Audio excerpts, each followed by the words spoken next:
Same প্রিভিয়েত আসসালামু আলাইকুম। কেমন আছেন আপনারা সবাই? এই লকডাউনে সবাই আশা করি বাসায়ই আছেন।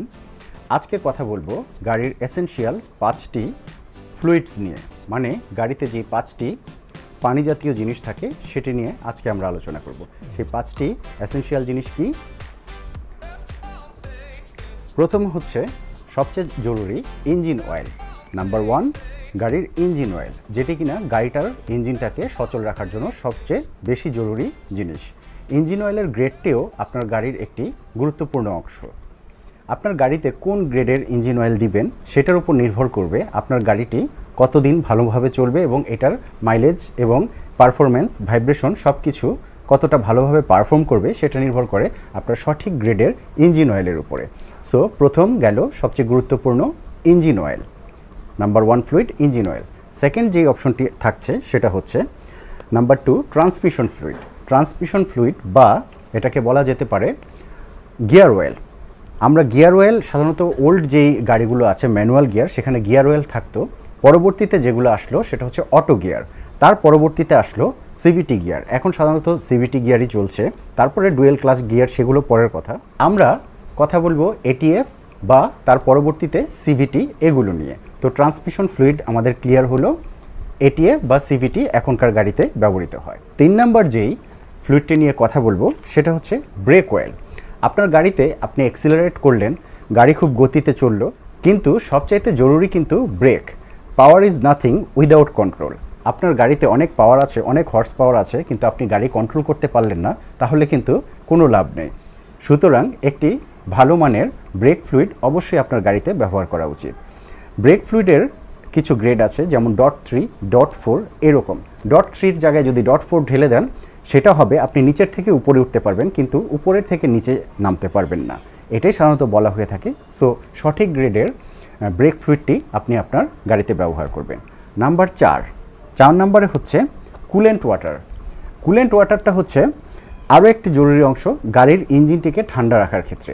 বাংলাদেশের একটি কমন প্র্যাকটিস দেখা যায়, কুলেন্টের জায়গায় কুলেন্ট শেষ হয়ে যেতে থাকলো, নর্মাল কলের বা টেপের পানি ঢেলে এটাকে রিফিল করে দেওয়া হলো। কিন্তু একটা পর্যায়ে হয় কি, আপনি যদি কলের বা নর্মাল পানি কুলেন্টের রেডিয়েটরের ভিতরে ঢালেন, একটা পর্যায়ে সেটার ভিতরে কিন্তু পানির থেকে যেই রাস্ট হয় সেই রাস্টটা আপনার পুরো রেডিয়েটরটাকে নষ্ট করে ফেলে। এবং এই যে পানিটার ফ্লোটা ইঞ্জিনের ভিতর দিয়ে ফ্লো করে আপনার পুরো ইঞ্জিনটাকে সচল রাখে বা ঠান্ডা রাখে, সেই সিস্টেমটা আস্তে আস্তে ক্লগড হয়ে যায়, এক পর্যায়ে আপনার গাড়ির পারফরমেন্স ডিক্রিজ হয়ে যায়। সো আমি রিকমেন্ড করব আপনারা অবশ্যই সঠিক মানের 50-50 প্রিমিক্স অথবা সম্পূর্ণ প্রিমিক্স যেই কুলেন্ট ওয়াটারগুলো পাওয়া যায় বা কুলেন্ট ফ্লুইডগুলো পাওয়া যায় সেগুলো আপনার গাড়িতে রিফুয়েল করবেন। সাধারণত বাংলাদেশে লাল এবং সবুজ এই দুই ধরনের কালারের কুলেন্ট ওয়াটার নিয়ে কথা বলা হয়। নীল কালারেরও কুলেন্ট ওয়াটার আছে, কিন্তু সেটাই আমরা যাচ্ছি না। আপনার গাড়িতে যেই কুলেন্ট ওয়াটারটি প্রিবিল্ট এসেছে সেটা আপনি ফলো করার চেষ্টা করবেন। আদারওয়াইজ আপনাদের অটোমোটিভ এক্সপার্ট লায়ন সিজন ভাই তো আছেই, আপনারা আমাকে প্রশ্ন করতে পারেন, আপনারা আমাকে ইনবক্স করতে পারেন, I will definitely help you. Number 5 number যে ফ্লুইডটা বা ওয়াটারটা আছে সেটা হচ্ছে windshield washer fluid. Windshield washer fluid কোনটা? আপনার গাড়ির যে উইন্ডশিল্ড আছে সেটায় ধুলাবালি বা ময়লা পড়ে গেলে সেটাকে ধোয়ার কাজে যেই ফ্লুইডটি ব্যবহৃত হয় সেটা হচ্ছে উইন্ডশিল্ড ওয়াশার ফ্লুইড। আমাদের দেশে আরেকটা কমন প্র্যাকটিস হচ্ছে, ড্রাইভাররা সাধারণত উইন্ডশিল্ড ওয়াটার ফ্লুইডটা যখন কমে যায় তখন এটার ভিতরে বাংলাদেশে যে 2 টাকা 3 টাকা দামের স্যাশে পাওয়া যায় শ্যাম্পুর, সেগুলো ঢেলে দিয়ে ওইটার সাথে পানি মিক্স করে আশা করে যে তার গাড়িতে সুন্দরভাবে উইন্ডশিল্ডটি ধুয়ে যাবে, কিন্তু না, এটি একটি ব্যাড প্র্যাকটিস। আপনি যদি কন্টিনিউ শ্যাম্পু ঢালতে থাকেন, এটার যেই পাম্পটা আছে এটা আস্তে আস্তে ক্লগড হতে থাকবে। শ্যাম্পুগুলো কি হয়, আপনি একটি বোতলের ভিতরে একটি শ্যাম্পুর স্যাশে ঢেলে ওর ভিতরে পানি ভরে ফেলেন, ঝাঁকাবেন, যখন আপনি ঝাঁকালেন তখন কিন্তু এই পানিটি মিশলো। আপনি 1 দিন 2 দিন রেখে দিয়ে দেখবেন কি হয়। রেখে দেওয়ার পর আপনি 2 দিন পরে লক্ষ্য করে দেখবেন আপনার শ্যাম্পুর যে থিক লেয়ারটা এটা কিন্তু পানির নিচে পড়ে আছে, আর ক্লিয়ার পানিটা উপরের দিকে উঠে আছে।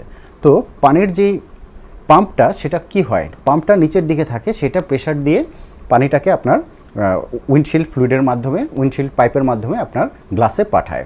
তো এই যেই পাম্পটা আছে এটা কিন্তু খুব চিকন এবং সরু একটা নলের মাধ্যমে বা পাইপের মাধ্যমে এই পানিটা পাস করে। তো যখন এইখানে শ্যাম্পুগুলো নিচে জমে থাকে সেই কারণে কিন্তু দেখবেন আপনার পাইপগুলো ক্লগড হয়ে গিয়েছে, এক পর্যায়ে আপনার যে মোটরটি আছে পাম্প মোটরটি এটি নষ্ট হয়ে যাবে, যার কারণে হয় আপনার খুব তাড়াতাড়ি উইন্ডশিল্ড ওয়াশার ফ্লুইড শেষ হওয়ার সাথে সাথে আমরা ওই শ্যাম্পু ঢেলে দিই এবং এই কারণেই আপনার পাম্পটি খুব তাড়াতাড়ি নষ্ট হয়ে যাবে। এটি একটি ব্যাড প্র্যাকটিস, আপনারা এই ভুলটি করবেন না।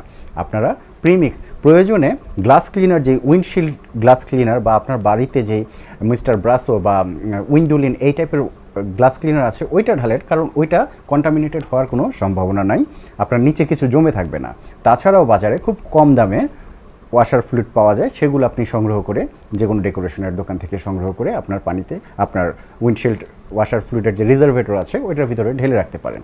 তো এই ছিল আজকের একটি শর্ট ডেসক্রিপশন। এই লকডাউনে বাসায় থাকুন, সুস্থ থাকুন। আমি চেষ্টা করব প্রতিনিয়ত আপনাদেরকে এরকম শর্ট টিপস দেওয়ার জন্য। আমি পরবর্তীতে আশা করছি একটি কোশ্চেন আনসার পর্ব রাখার জন্য। আমার কাছে প্রচুর কোশ্চেন আসে প্রতিনিয়ত গাড়ির টিপস অ্যান্ড ট্রিক্স নিয়ে। পরবর্তী পর্বগুলোতে আমি সেগুলো কন্ডাক্ট করার চেষ্টা করব এবং কভার করার চেষ্টা করব। সবচাইতে কমন যেই কোশ্চেনগুলো এসছে সেগুলো নিয়ে আমি একটি অলরেডি সিরিজ সাজিয়েছি, সেটা হয়তো পরবর্তী পর্বে আসবে। তো আমি আশা করব আপনাদের মনে যদি কোনো প্রশ্ন থেকে থাকে, গাড়ি সংক্রান্ত কোনো কোশ্চেনারিজ থেকে থাকে, আপনারা আমাকে অবশ্যই মেল করবেন, ইনবক্স করবেন বা আমাকে কল করবেন। আমি সেই প্রশ্নগুলোর সমন্বয়ে এই কোশ্চেন আনসার পর্বটি কন্ডাক্ট করব। তো আজকে এই পর্যন্তই। এই ছিল একটি শর্ট ডিসক্রিপশন 5টি প্রয়োজনীয় ফ্লুইড নিয়ে। পরবর্তী পর্বে কোনো অন্য একটি বিষয় নিয়ে আমরা আলাপ আলোচনা করব। সেই পর্যন্ত ভালো থাকবেন। টাটা, বাই বাই, দাস বিদানিয়া। Now let's ignite the intro.